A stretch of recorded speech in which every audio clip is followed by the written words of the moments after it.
الحمد لله نحمده ونستعينه ونستغفره ونؤمن به ونتوكل عليه ونعوذ بالله من شرور أنفسنا ومن سيئات أعمالنا من يهده الله فلا مضل له ومن يضلله فلا هادي له ونشهد أن لا إله إلا الله وحده لا شريك له ونشهد أن سيدنا محمدا عبده ورسوله وصلى الله عليه وعلى آله وصحبه وسلم تسليما كثيرا كثيرا أما بعد قال الله تبارك وتعالى في كتابه الكريم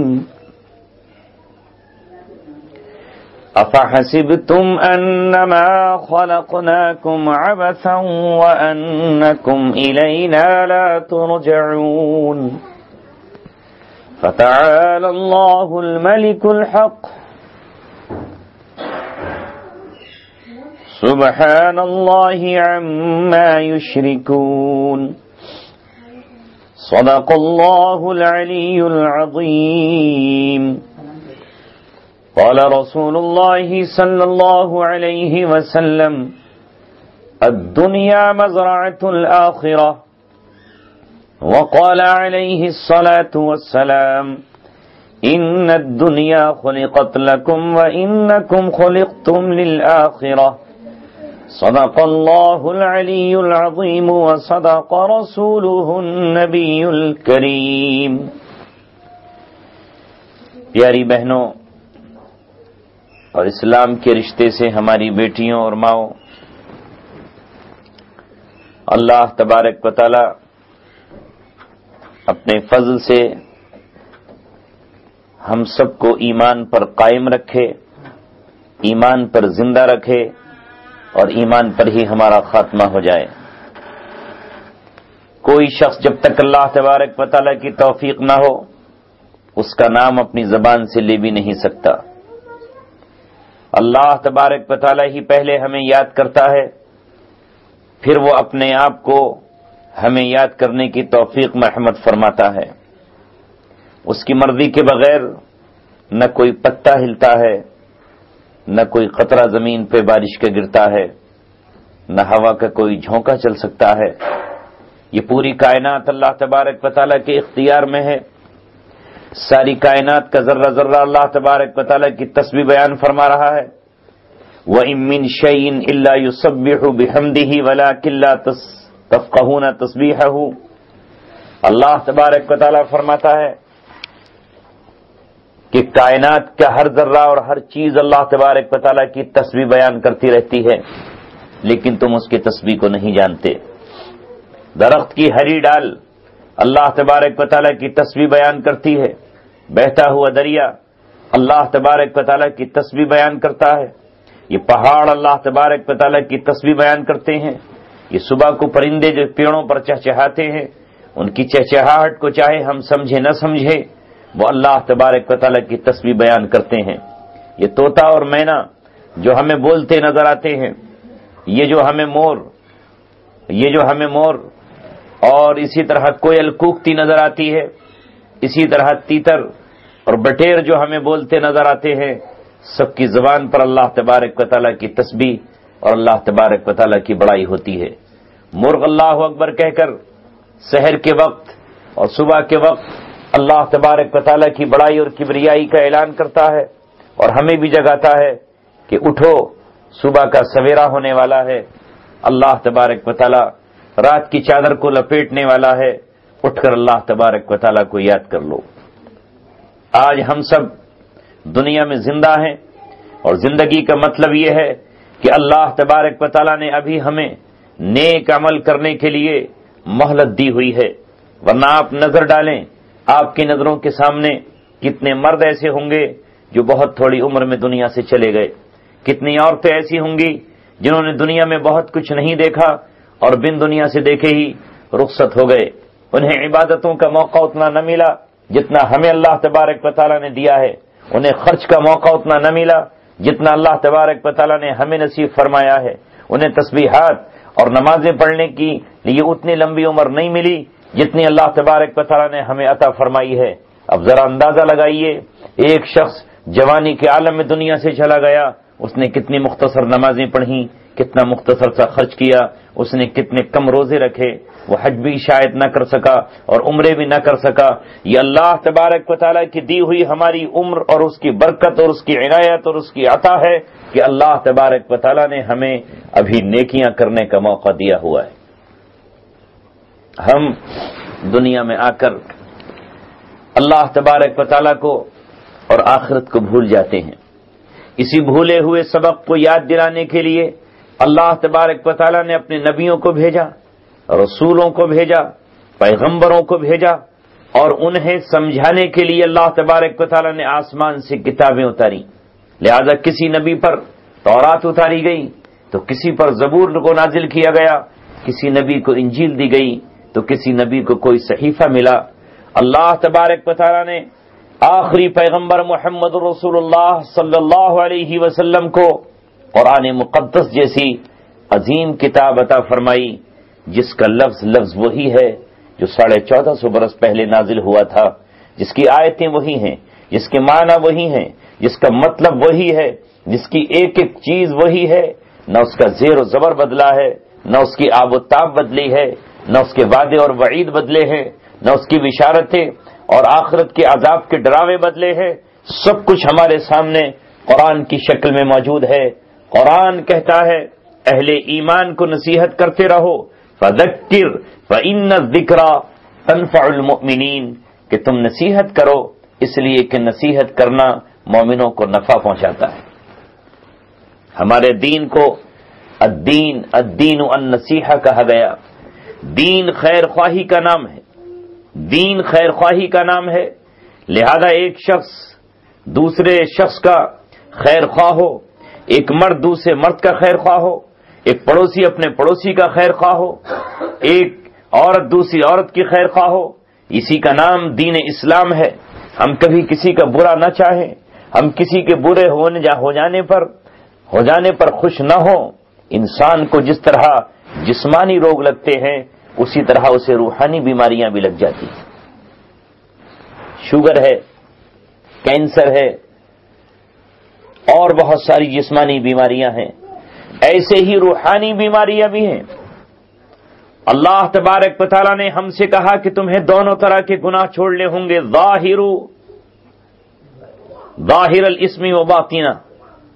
تمہیں گناہ کے ظاہر جو گناہ نظر آ رہے ہیں ان کو بھی چھوڑنا. وَذَرُوا ظَاهِرَ الْإِثْمِ وَبَاطِنَهُ، چھوڑ دو ان گناہوں کو بھی جو ظاہر میں گناہ نظر آتے ہیں. مثلا ایک انسان شراب اس لیے نہیں پیتا کہ شراب کو گناہ سمجھتا ہے. ایک انسان کسی کا ناحق قتل اس لیے نہیں کرتا کہ وہ سمجھتا ہے کہ کسی کا قتل کرنا گناہ ہے. ایک شخص کسی کی زمین اس لیے نہیں دباتا کہ وہ سمجھتا ہے کہ زمین دبانا گناہ ہے. ایک شخص کسی مال میں چوری اس لیے نہیں کرتا، وہ سمجھتا ہے کہ چوری کرنا گناہ ہے. ایک شخص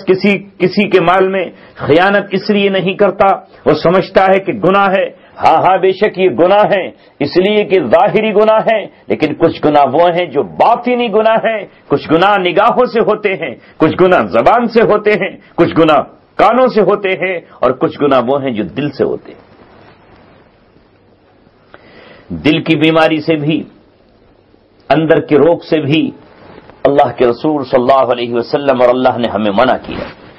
وَذَرُوا ظَاهِرَ الْإِثْمِ وَبَاطِنَهُ. دل کی بیماری کیا ہے، دل کا روگ کیا ہے؟ جیسے جسم کی بیماری شوگر کا بڑھ جانا ہے یا شوگر کا گھٹ جانا ہے. جسم کی بیماری بلڈ پریشر کا لو ہو جانا ہے یا بلڈ پریشر کا بڑھ جانا ہے. دل کی بیماری اس کی رگوں کا بلاک ہو جانا ہے. یہ دل کی ظاہری بیماری ہے. لیکن دل کی اندرونی بیماری کیا ہے؟ ایک انسان اپنے آپ کو بڑا سمجھتا ہو، وہ دوسروں کو حقیر سمجھتا ہو. اگر اللہ نے اسے مال دیا تو اب وہ اپنے آپ کو سب سے زیادہ مالدار سمجھ رہا ہے، اگر اللہ نے اس کو حسن دیا تو اپنے حسن کے مقابلے میں دوسروں کو کمتر سمجھ رہا ہے، اگر اللہ تبارک و تعالیٰ نے اسے عمدہ جوانی دی تو اپنی جوانی پر وہ تکبر کر رہا ہے، اگر اللہ تبارک و تعالیٰ نے اسے بہترین روزگار دے دیا تو اپنے روزگار کے مقابلے میں دوسروں کو ذلیل اور خوار سمجھ رہا ہے، اگر اللہ تعالیٰ نے اسے عمدہ عقل اور بات کرنے کا سلیقہ دے دیا تو دوسروں کو اپنے مقابلے میں وہ گھٹیا اور کمتر اور حقیر سمجھ رہا ہے۔ اپنے کو بڑا سمجھنا یہ دل کی سب سے بڑی بیماری ہے۔ تکبر، اپنے کو بڑا سمجھنا، حالانکہ بڑا ہے نہیں، اس لیے کہ اللہ تبارک و تعالیٰ ہی بڑا ہے، اس کے سامنے کوئی بڑا نہیں۔ اسی بڑائی کو نکالنے کے لیے اہل ایمان کو حکم دیا گیا کہ وہ دن میں 5 مرتبہ مسجد کی میناروں سے پکار کر کہیں اللہ اکبر، اللہ تبارک و تعالیٰ بڑا ہے، نہ قبیلے کا سردار بڑا ہے، نہ اس محلے کا کونسلر اور اس علاقے کا ایم ایل اے بڑا ہے، نہ اس شہر کا بادشاہ بڑا ہے، نہ اس شہر کا چیئرمین بڑا ہے، بڑا اگر کوئی ہے تو وہ اللہ تبارک و تعالیٰ کی ذات ہے۔ 4 مرتبہ شروع میں اذان میں مؤذن پکارتا ہے اور مؤذن کی پکار پر ہمیں حکم ہے کہ ہم اس کے الفاظ کو دہرا دیں، اگر وہ کہے اللہ اکبر تو ہم اپنی گفتگو بند کر دیں، ہم اپنی کتاب کو بند کر دیں، یہاں تک کہ علماء نے لکھا ہے کہ اگر ہم قرآن بھی پڑھ رہے ہوں تو قرآن بھی بند کر دیں اور اس اذان دینے والے کی اذان کا جواب دینا شروع کریں۔ اس نے کہا اللہ اکبر، اللہ بڑا ہے، اللہ اکبر، اللہ بڑا ہے، اللہ اکبر، اللہ بڑا ہے، اللہ اکبر، اللہ ہر چیز سے بڑا ہے، تو ہم بھی اس کے جواب میں یہی کہیں ہاں ہاں بے شک تو سچ کہتا ہے، اللہ تبارک و تعالیٰ بڑا ہے۔ 4 مرتبہ اللہ تبارک و تعالیٰ کی بڑائی سے یہ بھی اشارہ ہے کہ یہ مخلوق 4 چیزوں سے مل کر بنی ہے: آگ، پانی، مٹی اور ہوا۔ آگ، پانی، مٹی، ہوا۔ اس لیے دنیا کی طاقتیں، دنیا کے بعض وہ لوگ جو گمراہ ہو گئے وہ ان 4 کو بڑا جانتے ہیں۔ کوئی آگ کو بڑا جانتا ہے، ہندو قوم کو آپ دیکھیں کہ وہ آگ کی پوجا کرتی ہے، ہندو قوم کو آپ دیکھیں کہ نکاح کے وقت آگ روشن کی جاتی ہے اور وہ آگ کے چاروں طرف 7 پھیرے لگاتے ہیں، اس کا مطلب وہ آگ کو بڑا جانتے ہیں۔ دیوالی کے دن وہ آگ کو روشن کرتے ہیں اور اس کے دیے جلاتے ہیں، وہ آگ کو شکتی مانتے ہیں۔ آگ کی اس طرح بھی پوجا کرتے ہیں کہ وہ چراغ جلاتے ہیں، اور آگ کی وہ اس طرح بھی پوجا کرتے ہیں کہ جب سورج نکلتا ہے تو سورج کے سامنے ہاتھ جوڑ کر کھڑے ہو جاتے ہیں۔ لہذا ان کے یہاں آگ ایک بہت بڑی چیز ہے، وہ آگ کی پرستش کرتے ہیں، اور مومنین کے نزدیک آگ کی کوئی حیثیت نہیں ہے۔ جب اللہ تبارک و تعالیٰ چاہتا ہے تو یہ آگ حضرت ابراہیم علیہ السلام کے لیے ٹھنڈی ہو جاتی ہے، اور جب اللہ تبارک و تعالیٰ چاہتا ہے تو یہ آگ روشن ہو جاتی ہے۔ 4 مرتبہ اللہ اکبر کہنے سے اشارہ کرتا ہے یہ مؤذن، اور جواب دے کر ہم یہ کہتے ہیں کہ نہ آگ بڑی ہے اور نہ پانی بڑا ہے، کیونکہ آپ دیکھتے ہیں ہندو قوم کو وہ پانی کو بڑا جان کر پانی کی پرستش کرتی ہے۔ کبھی آپ نے سفر کیا ہو بسوں میں، کبھی آپ نے دیکھا ہو تو دریا کے کنارے جب ہندو قوم پہنچتی ہے تو اس دریا کے کنارے کھڑے ہو کر وہ اس میں پیسے پھینکتے ہیں تاکہ یہ دریا خوش ہو جائے، یہ گنگا اور جمنا خوش ہو جائے اور یہ ہم سے راضی ہو جائے۔ کبھی وہ اس گنگا اور جمنا میں جا کر ڈبکیاں لگاتے ہیں کہ یہ ہم سے راضی ہو جائے، وہ اس کی پرستش کرتے ہیں، اور مومن کھڑے ہو کر اللہ اکبر کا اعلان کر کے کہتا ہے یہ دریا جسے اللہ تبارک و تعالیٰ نے جاری کیا، جب چاہے اللہ تبارک و تعالیٰ اسے جاری کر دے اور جب چاہے اللہ تبارک و تعالیٰ اسے خوش کر دے۔ مئی اور جون کے مہینے میں جب ہوائیں چلتی ہیں تو دریا کو سکھا دیتی ہے، اور جب جون اور جولائی کے مہینے میں برسات ہوتی ہے تو دریا کو روانی حاصل ہو جاتی ہے۔ ہمارا رب ہی دریا کو سکھاتا ہے اور وہی دریاؤں کو طغیانی عطا کرتا ہے۔ قومیں مٹی کی بھی پرستش کرتی، وہ قوم جو اللہ تبارک و تعالیٰ کو نہیں مانتی وہ دھرتی کی پوجا کرتے ہیں۔ آپ نے دیکھا ہندو قوم وندے ماترم کا گیت گاتی ہے اور دوسروں کو بھی مجبور کرتی ہے۔ وندے ماترم کے معنی یہ ہے کہ ہم اس مٹی کی عبادت کرتے ہیں، اے ماں تیرے سامنے ہم سر جھکاتے ہیں، تیری وندنا کرتے ہیں، تیری پرستش اور عبادت کرتے ہیں، لیکن مسلم قوم اللہ اکبر کہہ کے یہ کہتی ہے کہ مٹی جسے اللہ تبارک و تعالیٰ نے بچھایا، والارض بعد ذلك دحاها الم نجعل الارض مہادا، اللہ تبارک و تعالیٰ نے زمین کو فرش بنایا ہے، اس زمین کو انسان چیر دیتا ہے اور اس کے سینے میں وہ بیج رکھتا ہے تو اللہ تبارک و تعالیٰ کے حکم سے وہ بیج درخت بن جاتا ہے، اور پھر اس درخت پر پھل آتے ہیں، اور یہی درخت پھر انسان کا چارہ اور جانوروں کا چارہ بن جاتا ہے۔ لہذا یہ مٹی اور زمین اس لائق نہیں ہے کہ اس کے سجدے کیے جائیں یا اسے پرستش کی جائے۔ تو یہی غرور اور تکبر اور بڑائی کا بت توڑنے کے لیے اللہ تبارک و تعالی نے مسلمانوں کو حکم دیا کہ 5 مرتبہ تمہاری بلند میناروں سے اونچی آواز کے ساتھ اللہ اکبر کی صدا لگنی چاہیے، مؤذن کے ساتھ ساتھ جہاں جہاں تک اس کی آواز پہنچ رہی ہے۔ اگر کوئی شخص اس حالت میں نہیں ہے کہ وہ اذان کا جواب نہ دے سکے تو اسے اذان کا جواب دینا چاہیے، اور خالی زبان سے جواب ہی نہیں بلکہ مرد اس کے مسجدوں کی طرف نکل جائیں اور عورتیں وضو کرنے کے لیے اٹھ کھڑی ہوں اور اپنا مصلی بچھا کر وہ بھی اب اللہ تبارک و تعالیٰ کے سامنے سجدہ ریز ہوں، جب ہاتھ باندھیں تو وہ بھی اللہ اکبر کہیں، جب رکوع میں جائیں تو اللہ اکبر کہیں، اور جب رکوع سے سجدے میں جائیں تو اللہ اکبر کہیں، پہلے سجدے سے سر اٹھائیں تو اللہ اکبر کہیں اور دوسرے سجدے میں جائیں تو اللہ اکبر کہیں، یعنی ان کی صدائیں لبوں سے زبانوں سے نکل رہی ہوں تو اللہ تبارک و تعالیٰ کی بڑائی، اللہ تبارک و تعالیٰ کی بڑائی کا نعرہ اور اللہ تبارک و تعالیٰ کی بڑائی ہی ان کی زبان سے جاری ہو رہی۔ لیکن جو قوم اذان بھی نہ پڑھنا جانتی ہو اور نماز کے لیے مصلی بھی نہ بچھا سکتی ہو تو اس کے دل میں یہ بیماری تو پیدا ہو ہی جائے گی کہ وہ اپنے آپ کو بڑا سمجھنے لگے۔ دل کا روگ، اپنے کو بڑا سمجھنا، دل کی بیماریاں جہاں بڑا سمجھنا ہے وہیں دل کے اندر حسد کا پیدا ہو جانا، یہ دل کی بیماری ہے۔ حسد کیا ہے؟ حسد یہ ہے کہ کسی آدمی کے پاس کوئی نعمت دیکھی اور اس نعمت کو دیکھ کر دل میں جلن پیدا ہو گئی۔ وہ نعمت چاہے جسمانی ہو، وہ نعمت چاہے مالی ہو، وہ نعمت چاہے اولاد کی ہو، وہ نعمت چاہے عمدہ مکان کی ہو، کسی کا عمدہ مکان دیکھا بس دل میں حسد پیدا ہوا اور دل میں یہ آرزو ہوئی کہ یہ نعمت اس سے چھن جائے، یہ حسد کہلاتا ہے۔ کسی کا اچھا بزنس دیکھا، کسی کی اچھی گاڑی دیکھی، کسی کے اچھا بنگلہ اور مکان دیکھا، کسی کی اچھی خوبصورت اولاد دیکھی، کسی کی صحت مند اور تندرست اولاد کو دیکھا، دل میں آرزو پیدا ہوئی کہ کتنی خوبصورت اس کی اولاد ہے، کاش یہ ختم ہو جائے، کاش یہ ضائع ہو جائے، کاش یہ اس سے چھن جائے، یہ حسد کہلاتا ہے۔ لہذا یہ حسد اتنی بڑی بیماری ہے، محمد رسول اللہ صلی اللہ علیہ وسلم نے فرمایا کہ حسد نیکیوں کو اس طرح کھا جاتا ہے جس طرح آگ لکڑی کو کھا جاتی ہے۔ ان الحسد، حسد اس طرح نیکیوں کو کھا جاتا ہے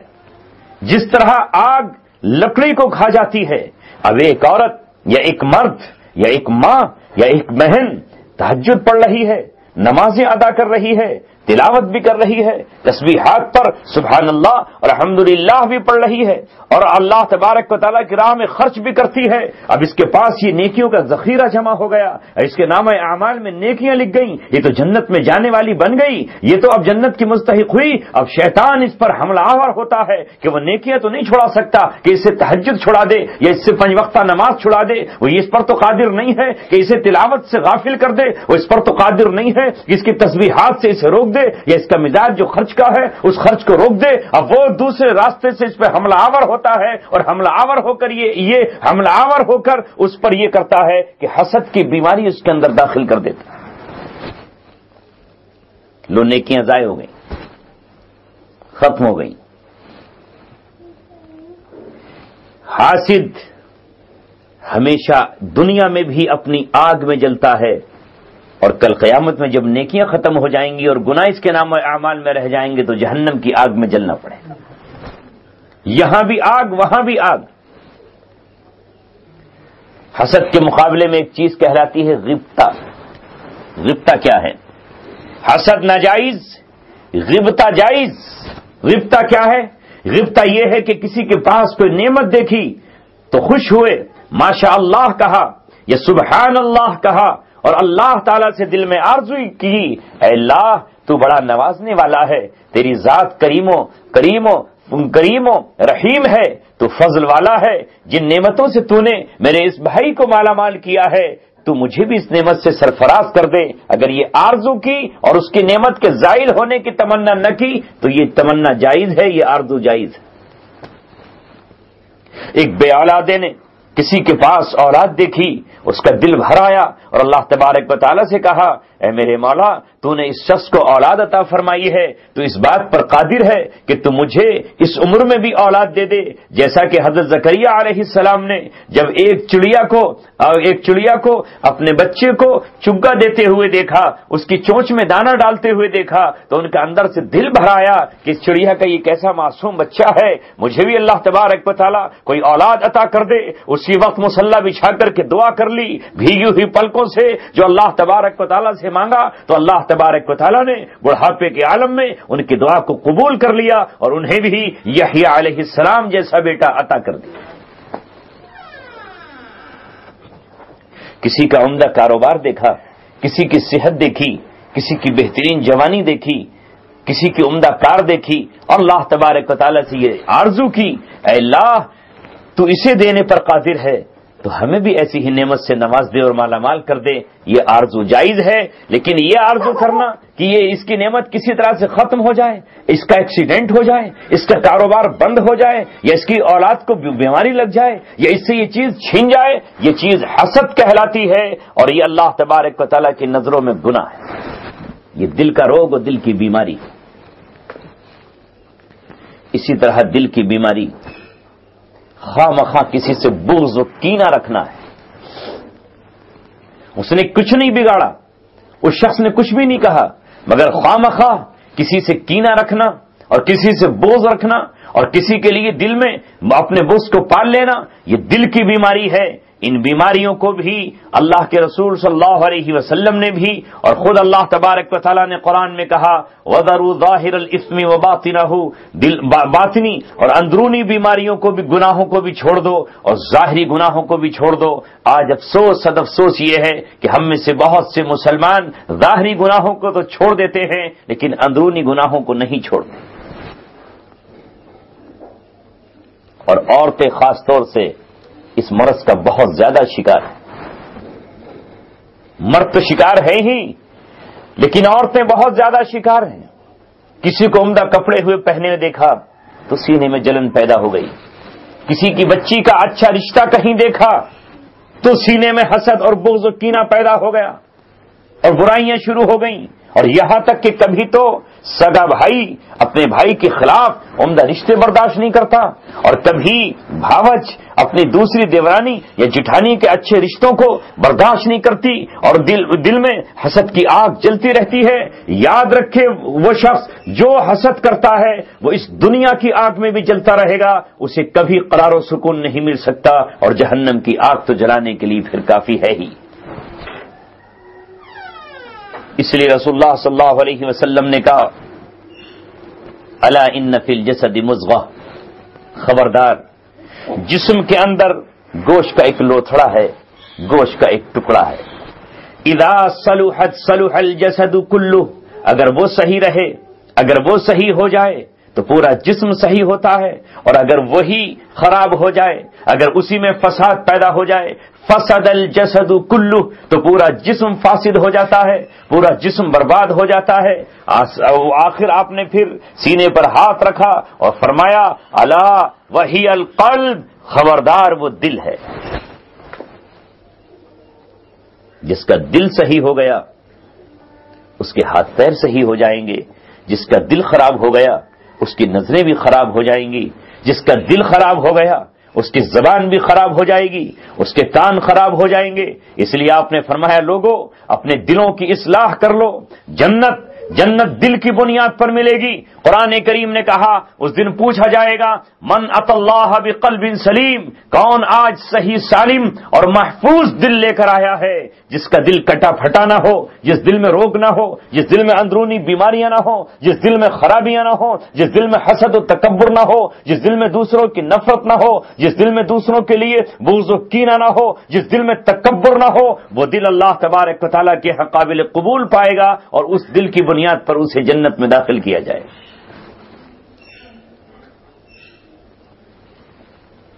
دل جو گلشن تھا تو ہر شے سے ٹپکتی تھی بہار، دل بیاباں کیا ہوا عالم بیاباں ہو گیا۔ اس لیے انبیاء کرام علیہم الصلوۃ والتسلیم کو، جن کو بھی اللہ تبارک و تعالیٰ نے بھیجا، دلوں پر محنت کرنے کے لیے وہ آئے۔ انبیاء کرام نے لوہے پر محنت نہیں کی۔ آج دنیا ہمیں بے وقوف بناتی ہے اور ہم سے یہ کہتی ہے کہ امریکہ نے لوہے پر محنت کی تو وہ آسمان میں ہوائی جہاز اڑا رہا ہے، جاپان نے لوہے پر محنت کی تو وہ آپ کے یہاں پر ریلیں اور ٹرینیں چلا رہا ہے۔ لوگوں نے ایٹم بم ذرے پر محنت کی تو انہوں نے ایٹم بم بنا دیے، اور ایٹم بم بنا کر وہ دیکھو کہاں سے کہاں پہنچ رہے ہیں، اور راکٹ میں بیٹھ کر چاند پر پہنچ گئے، دیکھو وہ ہوائی جہاز میں بیٹھ کر فضا میں تیر رہے ہیں، دیکھو آج راکٹ میں بیٹھ کر مریخ ستارے پر پہنچ گئے ہیں۔ جس وقت زمانہ ان کے لوہے پر محنت اور چاندی پر محنت اور سونے پر محنت کی کہانیاں سنا رہا تھا اور مسلمانوں سے یہ کہہ رہا تھا کہ تم بھی انہی کی طرح ترقی کرو، تو اس وقت ہندوستان کی سرزمین پر ڈاکٹر علامہ اقبال یہ کہہ رہے تھے یہ کوئی ترقی نہیں ہے، یہ لوہے کو فضا میں اڑا دینا، یہ سمندر میں اسے چلا دینا، یہ کوئی کارنامہ نہیں ہے۔ اور انہوں نے اس وقت یہ کہا تھا کہ جس نے سورج کی شعاعوں کو گرفتار کیا زندگی کی شب تاریک سحر کر نہ سکا۔ ڈھونڈنے والا ستاروں کی گزرگاہوں کا اپنے افکار کی دنیا میں سفر کر نہ سکا۔ یہ مغرب، یہ ویسٹرن، یہ یورپ کنٹریاں، انہوں نے لوہے کو تو محنت کر کے موم کی طرح پگھلا دیا، لیکن دلوں پر محنت نہیں کی تو اجڑے ہوئے دل شراب پی رہے ہیں۔ بے سکونی کی زندگی گزارنے والا عیاشیاں کر رہا ہے۔ ایک جسم پر انہیں ایک کپڑے کی معمولی سی چادر بھی بوجھ نظر آ رہی ہے۔ وہ جانوروں کی طرح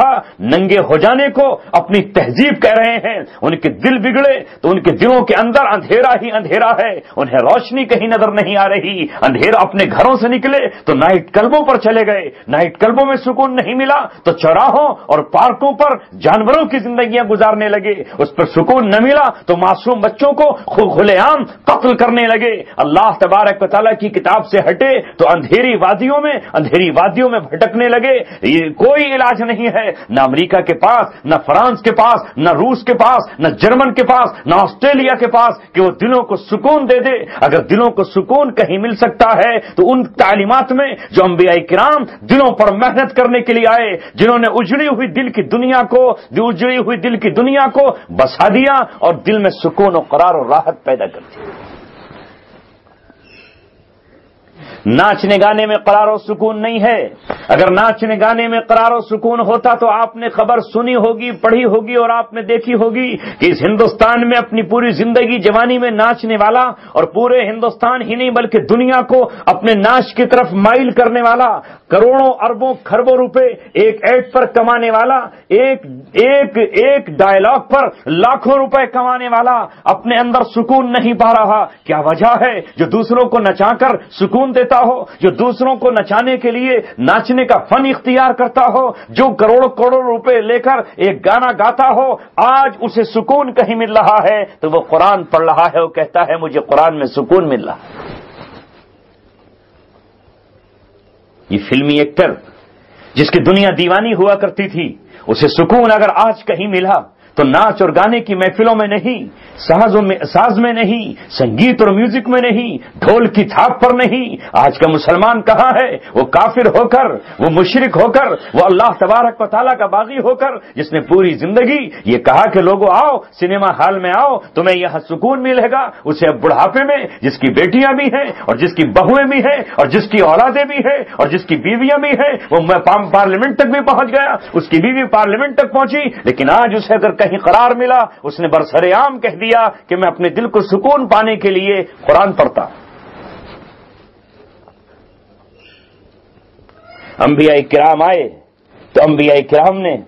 لوہے پر محنت نہیں کی، سوت اور کپاس پر محنت نہیں کی، زمین پر باغ لگانے پر محنت نہیں کی، بلکہ وہ انسانیت جو بے قرار تھی، جس کے تکبر کا یہ عالم تھا کہ باپ اپنی بیٹی کو بڑا اس لیے نہیں ہونے دیتا تھا کہ کل اگر میرا داماد آئے گا تو اس کے سامنے میرا سر جھک جائے گا، مجھے داماد کے مطالبے ماننے پڑیں گے، مجھے اپنی بیٹی کے لیے داماد کے سامنے سر جھکانا پڑے گا، اس لیے تھوڑی بڑی ہوتی بیٹی تو جنگل کی طرف نکل جاتا، اپنے ہاتھ میں رسی لیتا اور اپنی بیٹی کے گلے میں رسی ڈال کر پھندا کھینچ کر اسے قتل کر دیتا، کبھی اپنے خنجر سے اپنی بیٹی کا کلیجہ چھاک کر دیتا اور کبھی گڑا کھود کر زندہ اسے دفن کر دیتا اور اس کے سینے پر پیر رکھ کر ہزاروں من نیچے اسے سلا دیتا۔ محمد رسول اللہ آئے اور انہوں نے دل کی دنیا پر محنت کی تو پھر یہ باپ نہیں بلکہ دوسروں کی بیٹیوں کی کفالت کرنے لگا، یہ معصوم بچیوں کے لیے رہنمائی حاصل کرنے لگا، اور اب ہے کوئی مسلمان جو یہ جرأت کر سکے کہ اپنی بیٹی کو زندہ زمین میں دفن کرے گا؟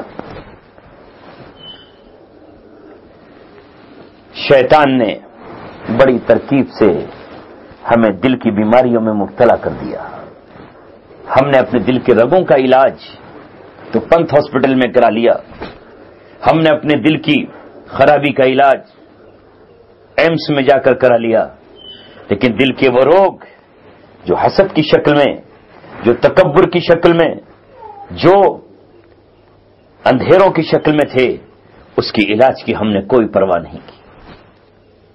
وہ علاج ہو سکتا ہے تو صرف نبیوں کی تعلیمات میں، وہ علاج مل سکتا ہے تو بزرگوں کی زندگی میں، وہ علاج آپ کو مل سکتا ہے تو اللہ تبارک و تعالیٰ کے ذکر میں۔ آج کا انسان پیسہ کمانے پر تلا ہوا ہے، نہ اپنے بچوں کو دیکھتا ہے، نہ اپنی بیوی کو دیکھتا ہے، نہ اپنی ماں کو دیکھتا ہے، نہ اپنے بھائیوں کو دیکھتا ہے۔ اس کا بھائی پریشان حال ہے مگر یہ اس کے ہاتھ پہ 10 روپے نہیں دینا چاہتا، اس کی بہن پریشان حال ہے، کھانستے کھانستے اس کی کمر دوہری ہو گئی ہے مگر یہ کہاں کہ اس پہ خرچ کر دے، اس لیے کہ یہ تو دنیا میں اپنی سٹیٹس کو بڑھانا چاہتا ہے، اس کا یقین آخرت پر نہیں، مگر اتنی دولت کمانے کے بعد بھی اسے سکون نہیں ہے، اسے راحت نہیں ہے، اسے بے قراری ہی بے قراری ہے، اسے بے چینی ہی بے چینی ہے۔ ہاں اسے بے چینی رہے گی اس لیے کہ دلوں کا سکون اللہ تبارک و تعالیٰ کی یاد میں ہے۔ الا بذکر اللہ تطمئن القلوب، دلوں کا اطمینان اللہ تبارک و تعالیٰ کی یاد کرنے میں ہے۔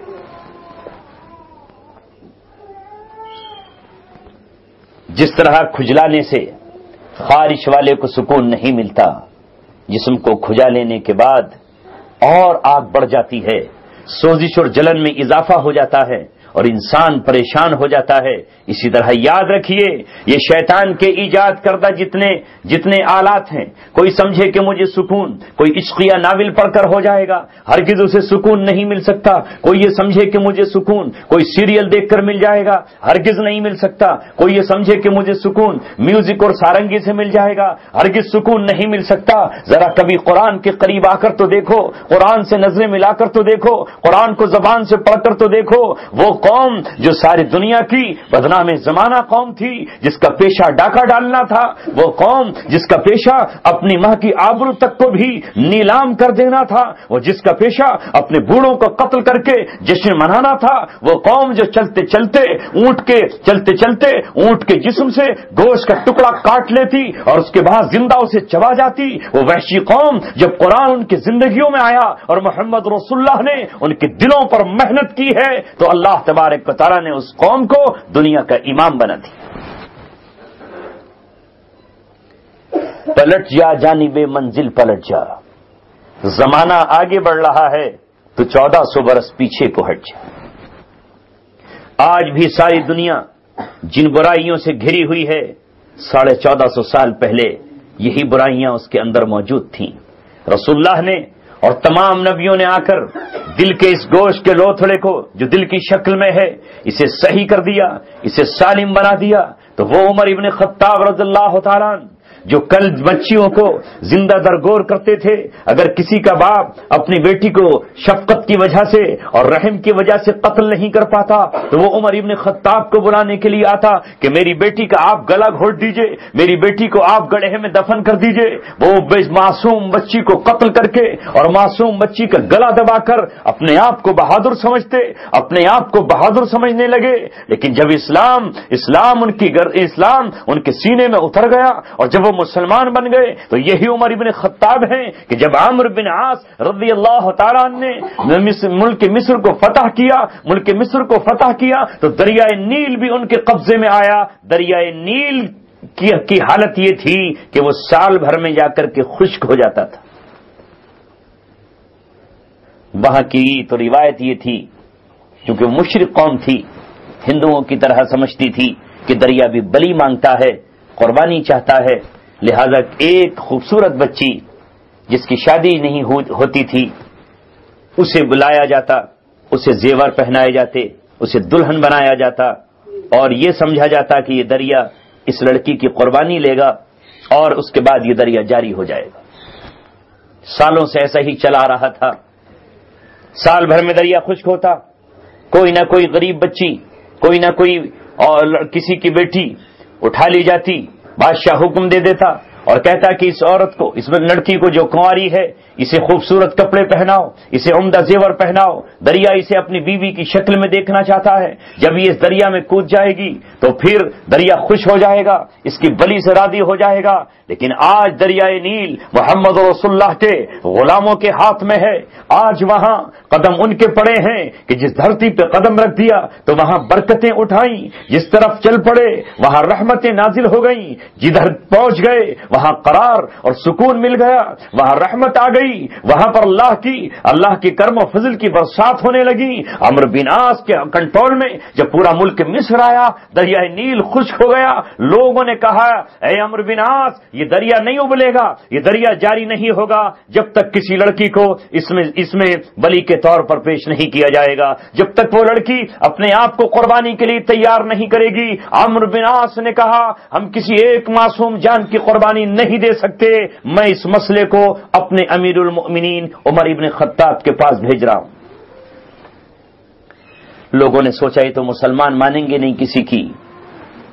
یہ تو قرآن و حدیث کی بات مانتے ہیں۔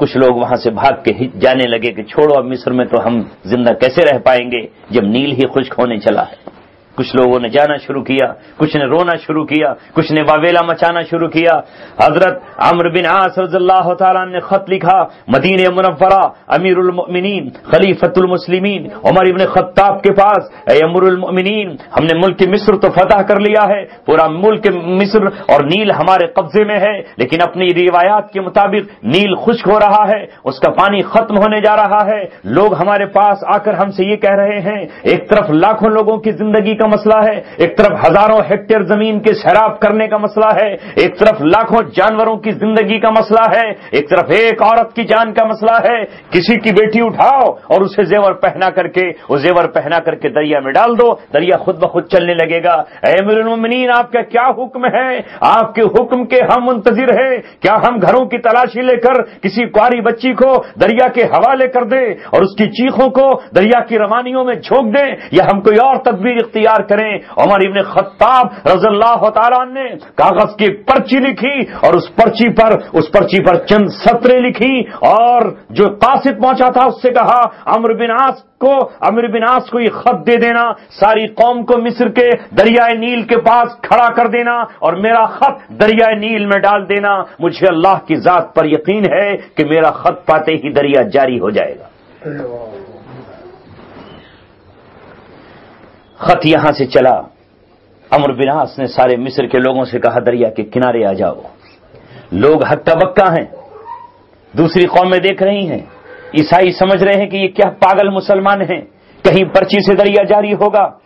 کہیں پرچی سے دریا ابل پڑے گا۔ عمرو بن عاص نے اس پرچے کو کھولا تو حضرت عمر خطاب رضی اللہ تعالیٰ نے اس میں لکھا ہوا تھا، اے دریائے نیل، یہ خط ہے عمر ابن خطاب کی جانب سے جو اللہ اس کے رسول کا سچا اور پکا غلام ہے، تیرے نام میں یہ خط لکھ رہا ہوں، سن لے۔ اگر تو کل اللہ تبارک و تعالیٰ کے حکم سے جاری ہوتا تھا تو آج میرے اس خط کو پاتے ہی تجھ میں طغیانی اور موجیں آ جانی چاہیے، تیرا پانی امنڈ جانا چاہیے، اور اگر تو کل شیطانی قوتوں اور شیطانی طاقتوں کے اشارے پر اپنے آپ کو جاری کرتا تھا تو ہمیں تیری کوئی ضرورت نہیں ہے، ہم دوسرا دریا نیل کھودیں گے اور اس سے پانی نکال لیں گے، ہم آسمان کی طرف منہ کریں گے اور آسمان سے بادلوں کی شکل میں پانی بھیک مانگ لیں گے، تیری ہمیں قطعاً ضرورت نہیں ہے۔ دنیا دیکھتی رہی کیا ہوتا ہے، بس اس خط کا ڈالا جانا تھا کہ دریا میں خط پہنچا ہے اور دریائے نیل ابلنا شروع ہو گیا اور خدا کے فضل سے آج تک نیل بہ رہا ہے۔ کہاں تو عمر ابن خطاب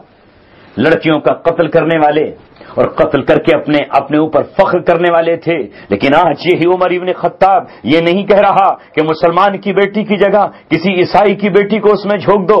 عیسائی کی نہ ملے تو کسی یہودی کی جھونک دو، یہودی کی نہ ملے تو کسی بت پرست اور مشرک کی جھونک دو، اگر وہ نہ ملے تو کسی مجوسی کی جھونک دو۔ کہا نہیں، ہم ناحق کسی جان کو دریا کے حوالے نہیں کر سکتے۔ وہ دن تھا اور آج کا دن ہے کہ کوئی بیٹی اپنے گھر میں آنسوؤں کے ساتھ نہیں رو رہی، ورنہ ہر سال مصر میں ہر کواری بچی رات کی نیندیں اس کی حرام ہو جاتی تھیں، روتے روتے اس کے چہرے پر آنسوؤں کی لکیریں بن جاتی تھیں کہ نہ جانے میرا نمبر آئے، نہ جانے میں دریا میں ڈبو دی جائیں۔ یہ تھے وہ لوگ کہ جن کے پاس جب اللہ تبارک و تعالیٰ کی طرف سے ہدایت نامہ آیا، جب اللہ تبارک و تعالیٰ کی طرف سے نور آیا تو ان کے دل روشن ہو گئے اور انہوں نے دوسروں کو بھی روشن کر دیا۔ لیکن آج ہم مسلمان ہوتے ہوئے، اپنے گھروں میں کتاب ہوتے ہوئے، اپنے گھروں میں رسول اللہ صلی اللہ علیہ وسلم کی تعلیمات ہوتے ہوئے، ہم نے اپنے دلوں کو بانجھ کر لیا اور اپنے دلوں کو ہم نے اندھیریوں سے بھر دیا۔ اے مسلمانوں، بچیوں اور بہنوں اور بیٹیوں، دلوں پر محنت کرنے کی ضرورت ہے۔ جس طرح آپ کے برتن کا زنگ آپ کو صاف کرنا پڑتا ہے، جس طرح آپ کو اپنے کپڑے کا دھبا صاف کرنا پڑتا ہے، اسی طرح نیکیوں سے، ذکر سے، تلاوت سے، نماز سے، صدقے و خیرات سے، استغفار سے دلوں کا زنگ دور ہو جاتا ہے۔ ورنہ قرآن میں آتا ہے کلا بل ران علی قلوبہم ما کانوا یکسبون، نہیں، ان کے دلوں پر مہر لگ گئی، ان کے دل سیاہ اور کالے ہو گئے ان گناہوں کی وجہ سے جو وہ کرتے تھے۔ حدیث میں آتا ہے کہ جب کوئی انسان ایک گناہ کرتا ہے تو اس کا سیاہ دھبا دل پہ لگ جاتا ہے، پھر دوسرا گناہ کرتا ہے تو دوسرا لگ جاتا ہے، پھر تیسرا کرتا ہے اور لگ جاتا ہے، یہاں تک کہ جب یہ گناہ کرتے کرتے اتنا آگے بڑھ جاتا ہے تو پورا دل سیاہ ہو جاتا ہے۔ اب جس طرح ایک میکینک کو آپ نے دیکھا ہوگا کہ ایک دن کار صاف کرتا ہے تو کپڑے پہ ایک دھبا لگتا ہے، پھر دوسرا لگتا ہے، یہاں تک کہ اس کے وہ کپڑے پورے تیل میں کالے ہو جاتے ہیں۔ اب اگر کوئی اس پہ پانی بھی ڈالے تو پانی اندر داخل نہیں ہوتا، اب اس پر اگر کوئی دھونے کی کوشش کرے تو وہ نہیں ہوتا، اگر اس نے شروع میں دھو لیا ہوتا تو وہ صاف ہو جاتا۔ اس طرح ایک گناہ دوسرے گناہ کا سبب بن جاتا ہے اور دل کالا ہو جاتا ہے، اور جب دل کالا ہو جاتا ہے تو پھر اس کے اندر حق بات نہیں جاتی۔ ہمیں اپنے دل کی صفائی کے لیے توبہ کرنی چاہیے اور رونا چاہیے، آنسوؤں سے پلکوں کو گیلا کر لینا چاہیے۔ یہ وقت ہے آج ہم سب پر، چونکہ آج پوری فضا میں باطل اور شیطان کا کنٹرول ہو گیا، سڑکوں پر، بازاروں میں، عیدگاہوں میں، ایئرپورٹ پر، ریلوے اسٹیشن پر، گلیوں میں، چوک پر، ہر جگہ شیطان کے نغمے، شیطان کی بانسریاں اور دلوں کو مردہ کر دینے والی چیزیں ہماری نظروں کے سامنے آ رہی ہیں۔ ہمیں زور اس بات پر دینا ہوگا کہ ہمارا گھر قرآن کی تلاوت کی آماج گاہ بن جائے. آج سے 50 سال پہلے یہ منظر نہ تھا، آج سے 30 سال پہلے یہ حالات نہ تھے، بلکہ صبح کے وقت میں ایک مؤذن کی اذان کے ساتھ ماں اٹھ جایا کرتی تھی، بچے جاگ جایا کرتے تھے، ماں بھی مصلی اٹھاتی اور بچے اس کے ساتھ کھڑے ہو کر کے نماز ادا کرتے. اپنے ہاتھوں کو یہ ماں بھی پھیلا دیا کرتی اور اس کے ساتھ اس کی چھوٹی ننھی معصوم اولادیں اپنے دامن کو پھیلا دیا کرتی. یہ بھی اللہ تبارک و تعالیٰ سے دعا مانگتے اور وہ بھی اللہ تبارک و تعالیٰ سے دعا مانگتے، اور اس کے بعد پھر پورے گھر میں قرآن کی تلاوت کا دور شروع ہوتا، یہاں تک کہ گھر سے گزرنے والے کے کان اگر دیوار کی طرف متوجہ ہو جاتے تو گھروں سے بھینی بھینی سی آواز شہد کی مکھیوں کی طرح قرآن کی تلاوت کی آیا کرتی تھی. آج گھر کے گھر تلاوت قرآن سے محروم، آج ہماری آنکھیں آنسوؤں سے خشک، آج ہمارا دل خوف خدا سے خالی. بس ہمیں دنیا کی ہوڑ لگی ہوئی ہے، دنیا ہی میں جیسے ہمیں 1000 سال جینا ہے. ہاں، یہ صفت تو یہودیوں کی تھی، یہ برائی تو اللہ نے یہودیوں کے بارے میں کہی. یود احدهم لو يعمر 1000 سنہ وما هو بمزحزحه من العذاب ان يعمر، کہ ان میں کا ہر ایک شخص چاہتا ہے کہ اسے 1000 سال کی عمر مل جائے، حالانکہ 1000 سال کی عمر بھی عذاب جہنم سے نہیں بچا سکتی. اے بہنوں اور بیٹیوں، میں نے قرآن کی ایک آیت پڑھی تھی، افحسبتم انما خلقناکم عبثا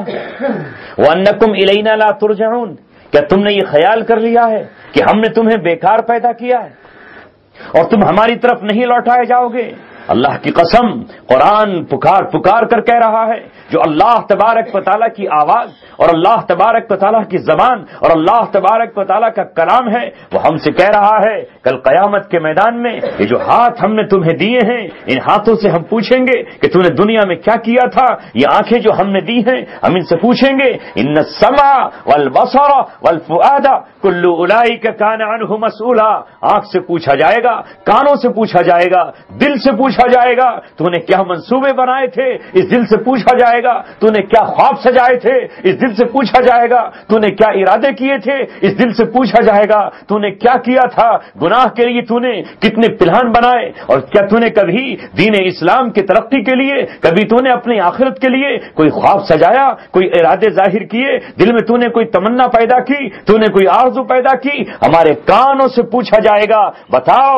تم نے دنیا میں 60-70 سالہ زندگی گزاری، تم نے اپنے کانوں سے کیا سنا ہے؟ تم نے کانوں میں لیڈ لگائی اور ناچنے گانے والی فاحشہ عورتوں کے اور بے حیا عورتوں کے سنگیت اور گانے سنتے رہے، اور تم نے یہ نہ سمجھا یہ کان کس نے دیے ہیں، ان کانوں کا حق کیا ہے. تو آنکھوں سے ننگی و برہنہ تصویریں دیکھتا رہا اور تصویروں کو دیکھ کر کے خوش ہوتا رہا، بے حیائی کے مناظر دیکھتا رہا. تو نے یہ کبھی نہیں سوچا یہ آنکھ کی پتلی کس نے بنائی ہے، یہ آنکھ کا دیدہ کس نے بنایا ہے، یہ آنکھ پر پلکیں کس نے بنائی ہیں، یہ پلکوں پر بال کس نے لگائے ہیں؟ یہ اللہ تبارک و تعالیٰ نے تیری آنکھ کو محفوظ رکھا ہے، تجھے دیکھنے کی طاقت عطا کی. اگر وہ چاہتا تو سماج میں جیسے اور اندھے تھے تجھے بھی اندھا بنا دیتا، تو نہ اپنے بیٹے کا چہرہ دیکھ پاتا نہ اپنی بہو کی تصویر دیکھ پاتا. تو کیا دیکھتا دنیا میں؟ تو ٹٹول کے دھکے کھا کر چلتا. لیکن ہم نے تجھے آنکھ دی تو تیری آنکھ نے خانہ کعبہ کے دیدار کی تمنا نہ کی، تیری آنکھ نے محمد رسول اللہ کے روزے اور سنہری جالیوں پر جانے کی تمنا نہ کی،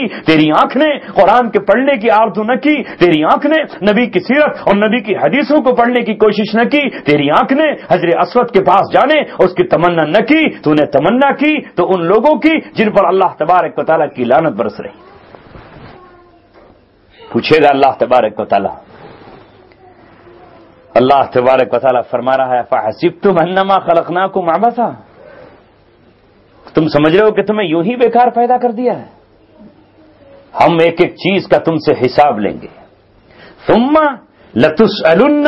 یومئذ عن النعیم، اس دن تم سے ضرور سوال کیا جائے گا تم میں جو نعمتیں اللہ نے دی ہیں ان نعمتوں کا سوال ہوگا. اے باپ تجھے اولاد ملی تو اس کا اس سے سوال ہوگا کتنے بے اولادیں تھے. اے ماں تجھے بیٹیاں ملی تو تجھ سے سوال ہوگا کہ کتنی عورتیں ایسی تھیں جن کے پاس بیٹیاں نہ تھیں. اے پیر اگر تجھے پہننے کو سردی کے موسم میں موزہ ملا اور تجھے چلنے کے وقت پیر کی حفاظت کے لیے جوتا ملا, کتنے پیر ایسے تھے جن کے پیروں میں چپلیں تک نہ آئیں اور وہ پیروں میں ان کی چھالے پڑ گئے, ان کے پیروں میں کانٹے پڑ گئے. کتنے پیر ایسے